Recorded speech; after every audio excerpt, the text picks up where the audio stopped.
মহকুমা শাসক কার্যালয় থেকে অনেকবার ট্রেনিংও দেওয়া হয়েছিল, তো হঠাৎ করে এখানে এসে রাতারাতি মেশিন নষ্ট হয়, এটা কি মক্কল দেওয়ার পরে মেশিনটা একটু খারাপ হয়েছে।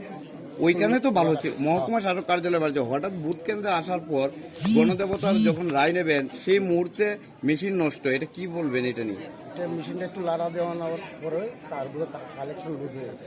মানে এটা কি লারা দিলে মেশিন চলে?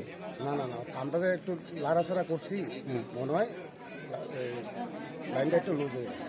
28 তেলিয়ামুড়া বিধানসভা কেন্দ্রে তো আরো অনেকগুলো বুথ রয়েছে, আমরা জানি 50টার উপরে বুথ রয়েছে, তো ওইখানে তো আর কোনো কোথাও এমন হচ্ছে না, তো আপনার কেন্দ্রে কেন এমন? তারাও তো এমন মেশিন নিয়ে এসেছে, হয়তো আমরা সেক্টর সারাই আসে এখন ঠিক করে দিয়ে গেছে। ওরা তো বলছে এখনো ঠিক হয়নি। এখনো তো ঢুকাইতে পারছেন না, এখনো তো- হয়তো পারছেন না, ইয়ে হয়েছে না এখনো।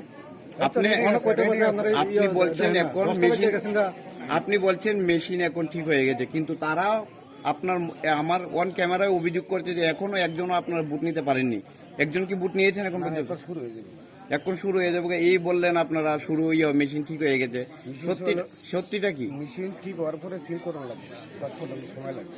5 মিনিট সময় লাগে, মানে আপনি বলতে চাইছেন আর 2-3 মিনিটের মধ্যে হয়ে যায়। এটা কত নাম্বার বুথ? 1 নম্বর 28